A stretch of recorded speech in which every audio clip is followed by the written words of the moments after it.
আমাদের বাংলাদেশে প্রায় মানুষেরই দেখা যায় পিছনে হাত দিয়ে চুলকায়, যাদের গুড়াকৃমি হয়েছে, এই পেটে গুড়াকৃমি হয়েছে।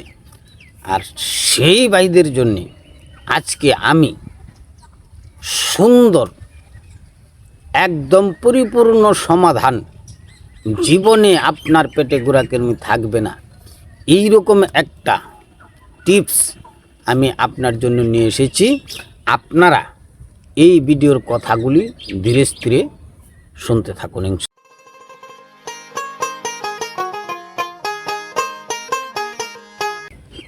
আসসালামু আলাইকুম ভাই। ওয়ালাইকুম আসসালাম রহমতুল্লাহি ওয়া বারাকাতুহু। ভাই তাহলে এই যে গোড়াকৃমি যে হয় এটা আসলে এটা কে থেকে গোড়াকৃমি বিষণ্ণ সমস্যা দেয়াতে পায়খানা রাস্তা তাই রাত্রে ঘুমাইলে শান্তি পাওয়া যায় না, হাঁটলে শান্তি পাওয়া যায় না, গোড়াকৃমি খুব যন্ত্রণা করে। এটা কিভাবে কি করা যায় ভাই, কি খাইলে ভালো হবে?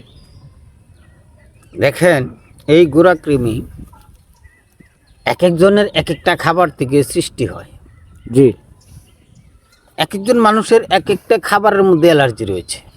জি একজন মানুষ দেখা যাচ্ছে যে আনাজ মানে সিম যদি কেউ খায় তার শরীরে চুলকানি হয়, জি আবার আরেকজন খায় হৃষ্টপুষ্ট হচ্ছে।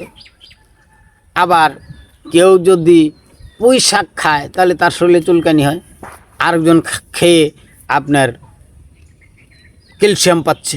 জি আবার দেখা যাচ্ছে একজন ডাঁটা শাক খেয়ে গোড়াকৃমি হয়, আরেকজন হৃষ্টপুষ্ট হচ্ছে।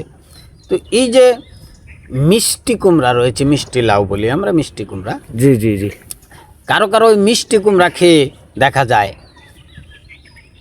গোড়াকৃমি হয়। জি আবার কারো কারো দেখা যায় প্যাকেট জাতীয় যে দুধ আছে সেই দুধ খেয়ে কারো কারো গোড়াকৃমি হয়, কারো কারো গরু মাংস খেয়ে গোড়াকৃমি হয়। জি তো ওই কৃমি পেটের ভিতরে যে গোড়াকৃমি হয়ে গেলে রাস্তা দিয়ে হেঁটে গেলেও লজ্জা শরম ছেড়ে দিয়ে পায়খানার রাস্তায় চুলকাইতে হয়। জি জি জি কারণ এটি এমনই একটা জিনিস যে চুলকানি যখন পায়খানার রাস্তায় এসে যখন কিটকিট কিটকিট করে কামড়ানো শুরু করে দেয় তখন কিন্তু মারাত্মক একটা কষ্ট ধারণ করে। আর বিশেষ করে আমি বলবো এই গোড়াকৃমির কারণে মানুষের পায়খানার রাস্তায় পাইলস হয়, গুটি ব্যারাম হয়, জি আপনার অর্শ রোগ হয়, জি শুধুমাত্র এই গোড়াকৃমির কারণে। এই গোড়াকৃমি কেউ পুষবেন না, গোড়াকৃমি পোষার দরকার নাই। আজকে আমি এমন একটা খাবারের কথা বলে দিচ্ছি যে খাবারটা কাঁচা চিবিয়ে খাবেন, আপনার গোড়াকৃমির গোষ্ঠী থাকবে না, গোষ্ঠী সহ নিপাত হয়ে যাবে, বাপ মা 14 গোষ্ঠী নিপাত হয়ে যাবে ইনশাল্লাহ। আর পাশাপাশি এই খাবারটা যদি আপনি কাঁচা চিবিয়ে খান তাহলে আপনার মারদামি শক্তিও বেড়ে যাবে। গোড়াকৃমি তো হবেই না, আপনার মারদামি শক্তিও বেড়ে যাবে। সেইটা আপনারা ইতিমধ্যে যারা এই ভিডিওটা প্লে করেছেন তাদেরকে অনেক অনেক ধন্যবাদ জানাচ্ছি। তারা সবাই ভালো থাকবেন, সুস্থ থাকবেন এবং এই সুস্থতার মাধ্যমে আপনি আপনার যে এই গোড়াকৃমি যেটার কারণে পায়খানার রাস্তায় কিটকিট করে কামড়ায়, আবার দেখা যাচ্ছে যে এই গোড়াকৃমির কারণে শুধুমাত্র একটা গোড়াকৃমির কারণে আপনার পায়খানা রাস্তায় পাইলস হইতে পারে, তারপরে গুটি ব্যারাম হইতে পারে, অর্শরোগ হইতে পারে, পায়খানা রাস্তা দিয়ে রক্ত আসতে পারে। এর কারণটা কি? এই গোড়াকৃমি কিন্তু আপনার পাকস্থলীর ভিতরে গিয়ে আপনার যে খাবার দাবারের সমস্ত আয়োজন যখন পাকস্থলীতে যায় তখন গোড়াকৃমি কী করে, এই পাকস্থলীর সমস্ত খাবার সে খেয়ে ফেলে। তখন ভিতরে আর খাবার থাকে না, তখন আপনার এক ধরনের কষা ব্যারাম হয়ে যায়। জি জি আর সেই কষা থেকে যখন আপনি টয়লেটে যান তখন প্রেসার দিয়ে পায়খানা করতে করতে দেখা যায় পায়খানার রাস্তাটা বেরিয়ে আসে, আর তখনই ওখান থেকে আস্তে আস্তে গুটি ব্যারাম হওয়ার একটা সম্ভাবনা থেকে যায়। জি জি জি আর এই গোড়াকৃমি করে কি, আপনার পাকস্থলীর সমস্ত খাবার যখন খেয়ে ফেলে তখন এরা বেরিয়ে এসে পায়খানার রাস্তার মধ্যে একদম টুকুর টুক টুক টুক টুক টুক করে খেতেই থাকে। যখন খাইতে থাকি তখন এই বিশাল আকারের চুলকানিটা শুরু হয়। আর তখন লজ্জা শরম বাদ দিয়ে আমরা কি করি, চুল কাটতে শুরু করে দিই, কারণ এই ছাড়া আর উপায় নেই। তবে এটার একমাত্র সমাধান, একমাত্র পৃথিবীর কোনো ঔষধের কাজ না করলেও এই ওষুধটা কাজ করবে।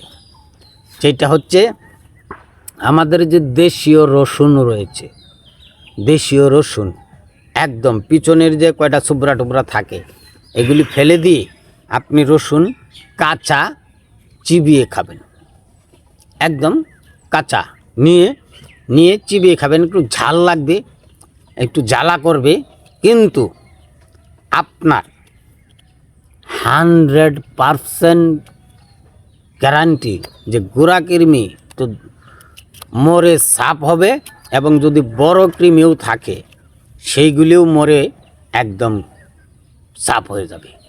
আর তখন আপনি সুস্থ একজন মানুষ।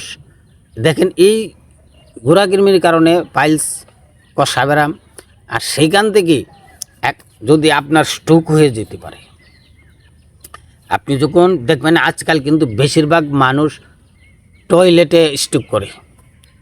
এটা কেন করে? টয়লেটে যখন স্ট্রোক করে এটার কারণ কি? এটার কারণ হচ্ছে যে টয়লেটে বসে খুব প্রেশার দিয়ে খুব কুৎপেরে তারা টয়লেটে মলত্যাগ করে, আর সেখান থেকে নিঃশ্বাসটা আটকে যায়।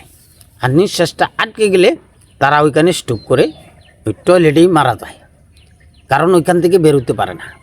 পরে দরজা ভেঙে গিয়ে দেখা যায় যে লোকটা মারা গেছে, শুধুমাত্র এই গোড়া কৃমির কারণে।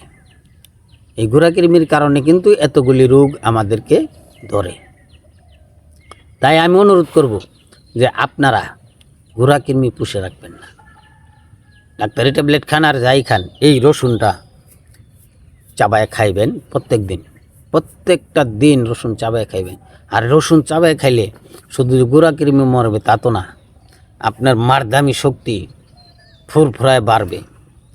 আপনার যদি ডায়াবেটিক্সও থেকে থাকে তাও আপনার মারদামি শক্তি বাড়বে।